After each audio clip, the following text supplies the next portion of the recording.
Hi, this is Sally Morgan, physical therapist, craniosacral therapist, and Tellington T-Touch practitioner for animals and people. This is Tristan. He's a Corgi, and we're bundled up because right now it's only 45 degrees here in Massachusetts and it's raining. It's cold, it's yucky, it's going to be sunny later, but it's a dismal morning. Anyway, we're going to continue our series about animal hospice care today. I had a great interview with my friend Ella yesterday. That will be on the radio, dreamvision7.com, the first Monday of November at 7 a.m., 7 p.m. And today I'm going to continue my talk looking at different species of animals I've had experience with hospice care, and give you some more information about cats today. So this cat, his name was Monkey. I've known a lot of cats named Monkey. And honestly, he was a very big, imposing, wise, dignified cat. I don't know, maybe when he was a kitten he got this name, and I think the people had a nickname for him at this point. He was well into his teens, big orange cat. He came to me with a diagnosis of brain inflammation. That came from a vet, but I don't know how you can say what that is. You know, the cat may have had a stroke. That's what his symptoms appeared to be. He could have had any number of disease processes which were not suggested as the reason why he was having this problem.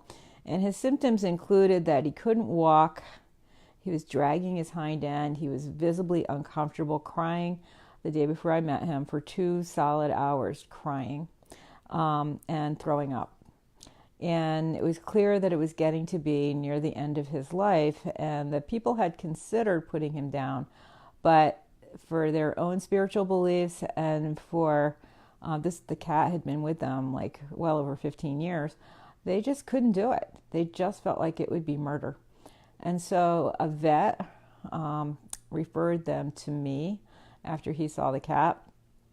And they came here with this guy, and he was in his kitty carrier, curled up, and really not very present. The pendulum was spinning very weakly over his lower chakras, but his upper chakras, his last 3 chakras, were spinning fairly strongly.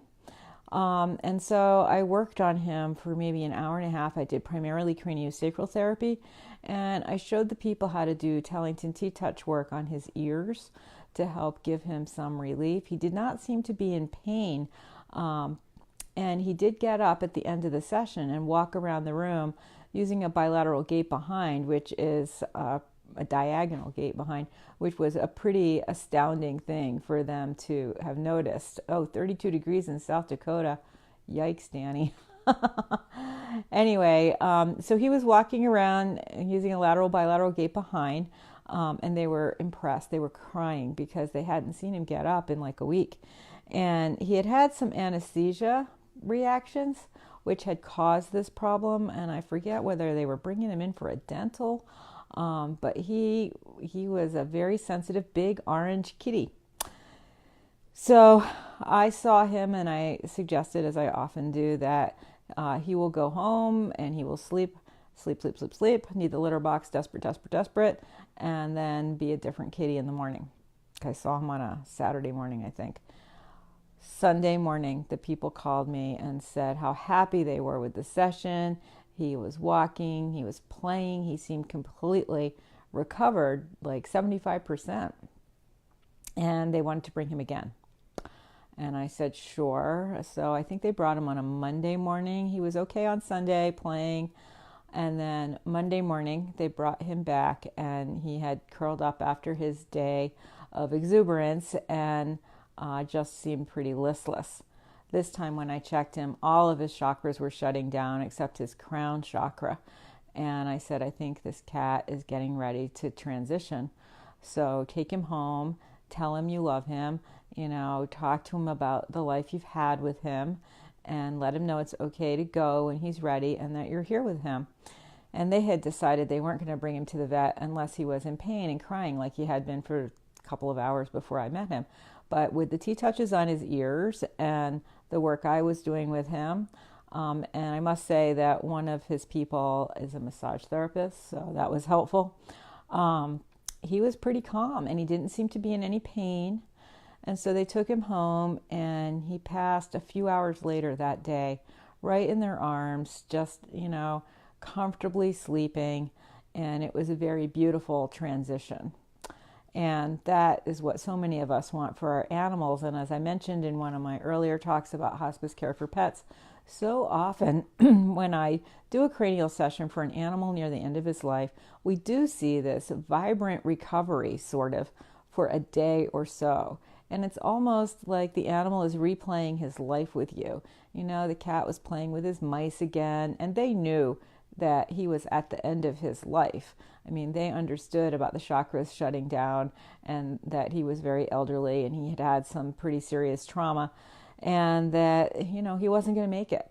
So they enjoyed that day. They put everything on hold to spend time with that kitty on his final day and, really love him the way that they had for his entire life. And he passed very peacefully the next day.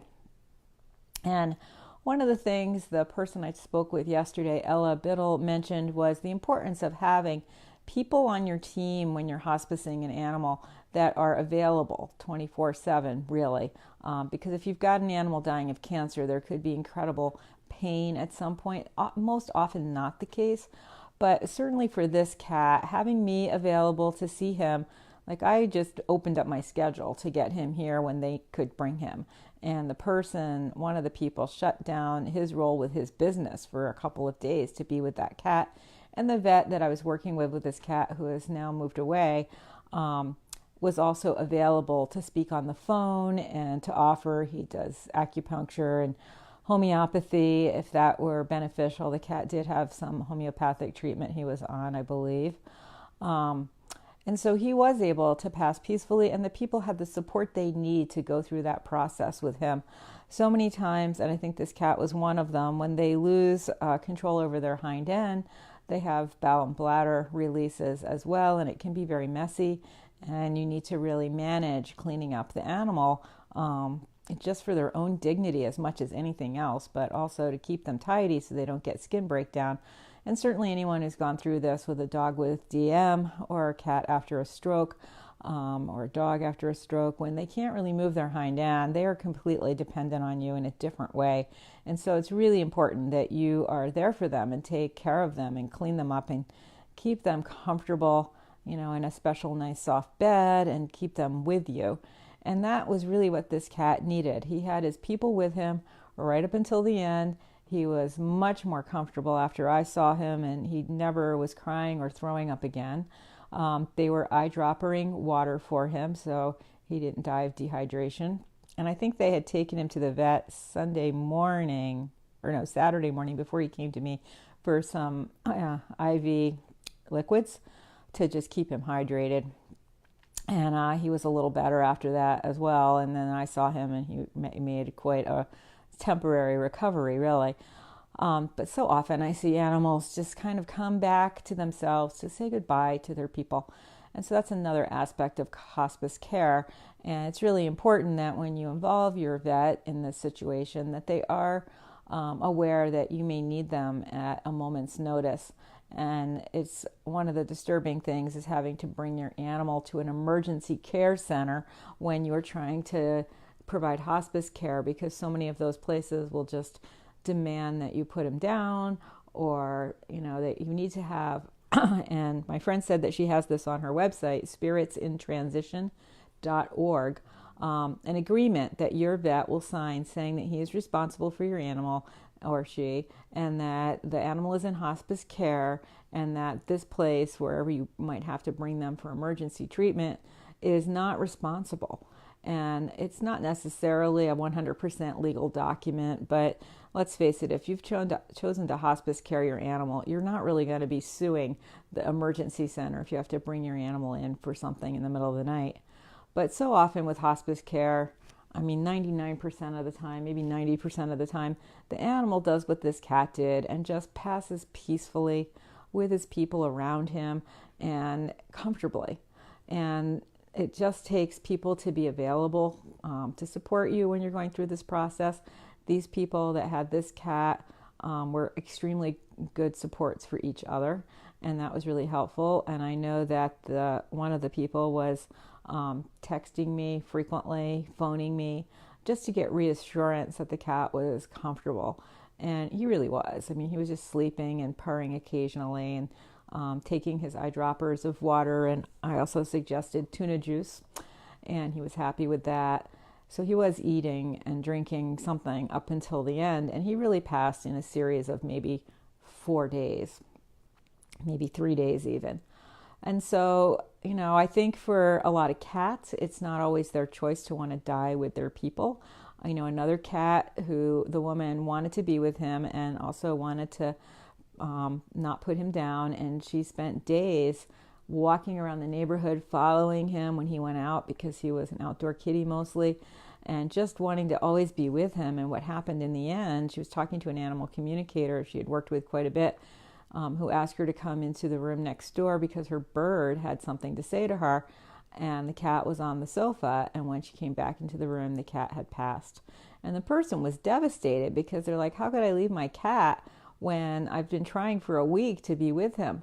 But the cat didn't want her to be with him. He had his own mission, his own transition. And so the bird helped release the cat from her presence for a little while so that he could make that transition. And of course, then his body was still there and she could be with him. And that's more of what we'll talk about in some of the later episodes on this topic, is what to do after the animal passes. But that cat and this cat monkey I worked with both had a very peaceful transition, without pain, and comfortably in their home with their people loving them. And that's what we can do, for the best that we can do for our animals and for loved ones in our own lives. So tomorrow I think we'll be talking about my dog Comet and what happened with him. Next week we'll talk more about rabbits. I have my educator job on Monday and Wednesday, so we will be back on Tuesday after tomorrow at 9:30, and theoretically I have jury duty on Thursday.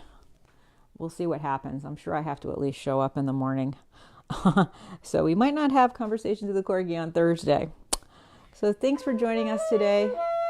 Give some thought about whether or not you'd like to provide hospice care for your pet, and start a conversation with vets and other pet owners in your area to see if that might be a good option for you. What do you think, Tris? Are you warm and snuggly in your big wool scarf?